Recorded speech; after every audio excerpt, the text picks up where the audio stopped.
ఉత్తరాంధ్రకు సంబంధించినటువంటి YSR Congress party zonal incharge అయినటువంటి సోదరులు శ్రీ కురసాల కన్నబాబు గారికి, ముద్రగడ పద్మనాభం గారి యొక్క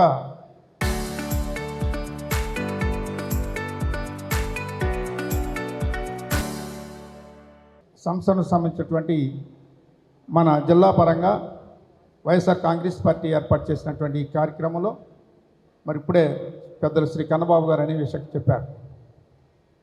మరి ముద్రగడ పద్మనాభం గారి గురించి తెలియని వారు ఎవరు ఉండరు. ఏదో ఒక్క తూర్పుగోదావరి జిల్లా, కాకినాడ జిల్లా కాదు, యావత్ ఆంధ్రప్రదేశ్ కానీ తెలంగాణ రాష్ట్రంలో కానీ ఆయన పేరు తెలియని వాళ్ళు ఎవరు ఉండరు. ఇంచేదంటే ఆయనకి ఉద్యమాలకి పెట్టింది పేరు. సహజంగా చాలామంది చేస్తారు, దీక్షలు చేస్తారు, నిరాదీక్షలు చేస్తారు. కానీ గౌరవనీయులు శ్రీ పద్మనాభం గారు చేసేటువంటి దీక్ష విభిన్నంగా ఉంటుంది. ఆయన ఏదైతే తలపెట్టారో ఆ దీక్ష అయ్యే వరకు కూడా, సాధించే వరకు కూడా పట్టువదల విక్రమార్కుల్లా చేసేటువంటి వ్యక్తి ఆయన. ఎంచేదంటే ఆయన గతంలో తెలుగుదేశంలో మంత్రిగా ఉండేవారు, ట్రాన్స్పోర్ట్ మంత్రిగా. అప్పుడు అక్కడ ఎన్టీ రామారావు గారితో గొడవ వచ్చి కిల్లంపూడి వచ్చేసారు ఆయన. ఏం చేయారంటే ఆయనకి దగ్గరగా మా సోదరుడు శ్రీ తోట వెంకటాచలం గారు ఉండేవారు. అప్పట్లో రిజైన్ చేసి వచ్చి కిల్లంపూడిలో ఉండిపోయారు ఆయన. చాలామంది పెద్దలతో రామారావు గారు రాయబారాలు చేశారు, కానీ ఎవ్వరికీ లొంగలేదు ఆయన. అప్పట్లో ల్యాండ్ ఫోన్ ఉండేది, ఆ వైర్లు కూడా కట్ చేస్తారు ఆయన. కిల్లంపూడిలోనే ఉండిపోయారు. లేకపోతే కాకినాడ వచ్చి పద్మావతి థియేటర్లో ఉండేవారు. ఎవరికి దొరికేవారు కాదు. ఆ రాజీనామా ఆమోదిస్తేనే వస్తానన్నట్టుగా. తర్వాత గవర్నర్ గారు రాజీనామాను ఆమోదించడం అవన్నీ జరిగినాయి. ఆ క్రమేపీలోనే ఒక సంఘటన జరిగింది పత్తిపాడు నియోజకవర్గంలో, ఉత్తరకంచి అనే విలేజ్లో ఒక చిన్న సంఘటన జరిగింది. దానికి సంబంధించి పోలీస్ స్టేషన్కి పద్మనాభం గారు ఫోన్ చేసి ఆ విషయం అడిగితే పోలీసులు లెక్క చేయలేదు అప్పట్లో, ఆ గవర్నమెంట్కి ఫేవర్గా. దాని మీద వెంటనే ఆయన మనస్తాపానికి గురై ఆ పోలీస్ స్టేషన్ ముందే నిరాహారదీక్ష మొదలెట్టారు. మొట్టమొదటి నిరాహారదీక్ష అదే, ఉత్తరకంచి సంఘటన అంటారు. ఆయన జీవితంలో మర్చిపోలేనటువంటిది. ఆ గొప్ప సంఘటన వల్ల పద్మనాభం గారు అంటే ఏంటన్నది ఉభయ రాష్ట్రాల కంటే అప్పుడు కంబైన్ రాష్ట్రంగా ఉండేది. అప్పుడు మన ఆంధ్రప్రదేశ్ అందరికీ కూడా తెలిసింది ఆ ఉత్తరకంచి సంఘటన వల్ల. అప్పుడే వంగవీటి రంగా గారు కూడా వచ్చారు ఆ సంఘటన సంబంధంగా. మరి గౌరవనీయులు పెద్దలు శ్రీ జక్కంపూడి రామన్న గారు, ఇలాగ అనేక మంది అప్పట్లో ఆ ఉద్యమాన్ని నడిపారు. పద్మనాభం గారు అనుకున్న సాధించుకున్నారు. ప్రభుత్వం దిగొచ్చింది.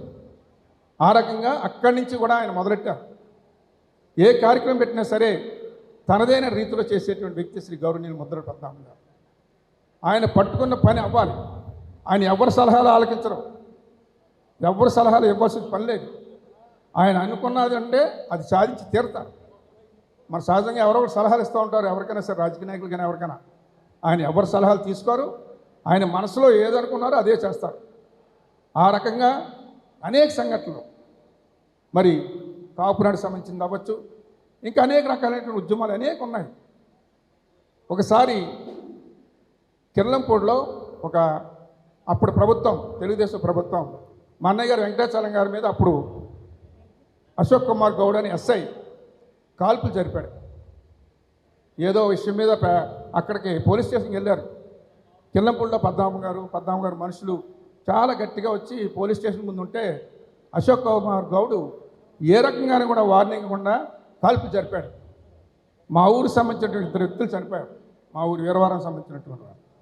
అతను ఏమేంటి, మా అన్నయ్య గారు వెంకటాచలం గారిని కాల్చాలని, కానీ మా పక్కన ఉన్నటువంటి వ్యక్తి చనిపోయాడు. మా అన్నయ్య గారి పక్కన పద్మనాభం గారు వెంటనే దాన్ని స్పందించి మా అన్నయ్య గారితో వారితోటి కూడా మా వీరవారంలోనే, మా ఇంట్లోనే ఆమరణ దీక్ష మొదలుపెట్టించారు. ప్రభుత్వం దిగొచ్చేలాగా. ఆఖరి ప్రభుత్వం దిగొచ్చి ఆ డిమాండ్స్ అన్ని ఒప్పుకుంటే పద్మనాభం గారు అప్పుడు ఆ దీక్ష విరమణ చేసే కార్యక్రమం చేశారు. ఇలా చెప్పుకునేంత అనేక ఉన్నాయి. 2000 దివంగత నేత డాక్టర్ వైఎస్ రాజశేఖర రెడ్డి పద్మనాభం గారు 2 విషయాల మీద నిరాహారదీక్షలు చేశారు. చాలా గట్టి నిరాహారదీక్షలు అంటే మామూలు నిరాహారదీక్ష కాదు, ఆమరణ నిరాహారదీక్ష.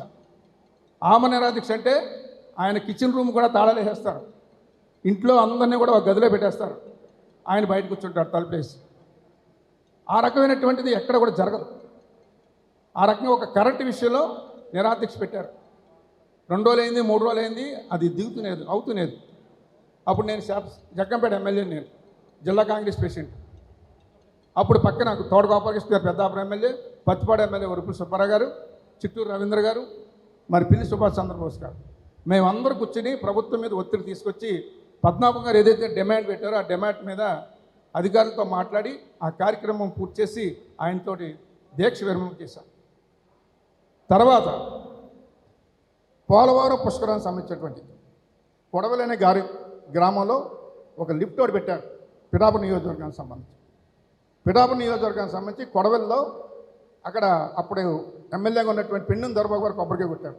కొబ్బరికాయ కొడితే దాని మీద పద్మనాభం గారు స్పందించి రైతుకి ఎకరానికి 5-6 లక్షలు ఇవ్వాలని డిమాండ్ పెట్టారు. పెట్టి ఆమరణ నిరాదీక్ష మొదలుపెట్టారు. ఆయన ఇంట్లోనే గదికి తలుపులు వేసి తాళాలు వేసి ఒక టైం బాండ్ పెట్టారు. పలానా డేట్కి పలానా టైంకి నాకు ఇవ్వకపోతే నేను షూట్ చేసుకుంటానన్నారు. డబుల్ బార్ గన్లు, పిస్టల్స్ 2-3 రకాలు పెట్టుకుని గదిలో కూర్చొని తలుపులు వేసారు. ఒక టైం పెట్టారు ఆయన. పలానా డేట్కి ప్రభుత్వం ఒప్పుకోకపోతే నేను కాల్చుకు చచ్చిపోతాను.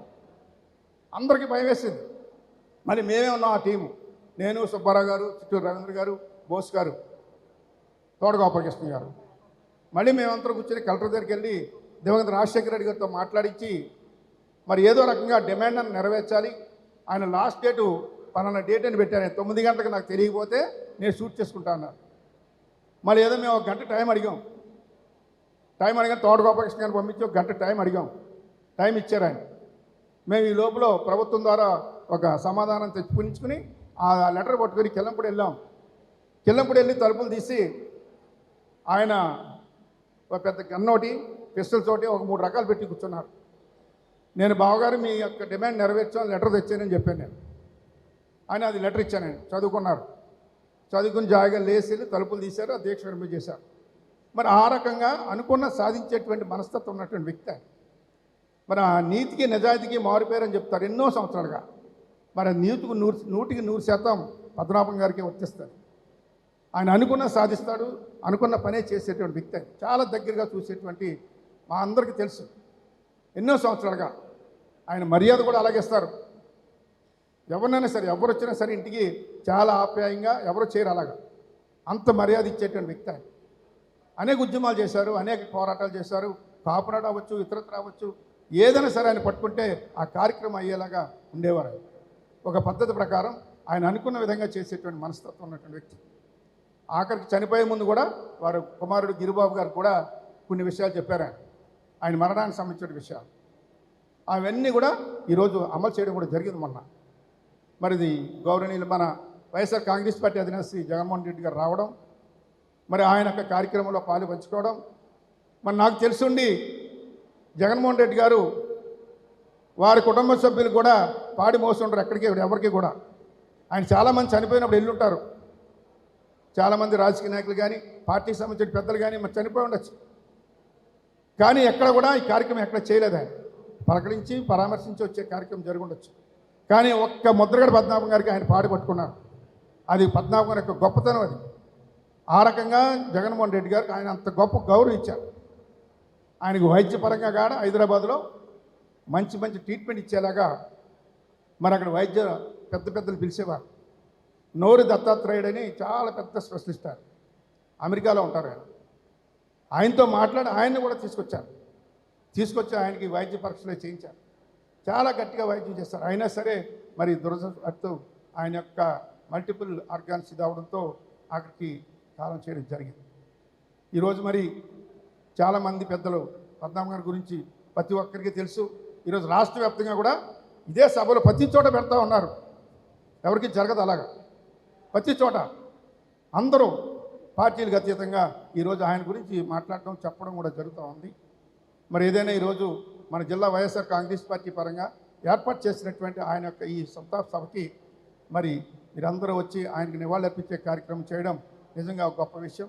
మరి వారి పవిత్ర ఆత్మకి శాంతి చేకూర్చాలని భగవంతుని కోరుకుంటూ వారి కుటుంబ సభ్యులు బాలు పెద్ద కుమారుడు, అలాగే చిన్న కుమారుడు గిరిబాబు గారికి, వారి సతీమణి గారికి భగవంతుడు ధైర్య సాహసాలు ఇవ్వాలని నేను మనస్ఫూర్తిగా కోరుకుంటూ సెలవు తీసుకుంటాను.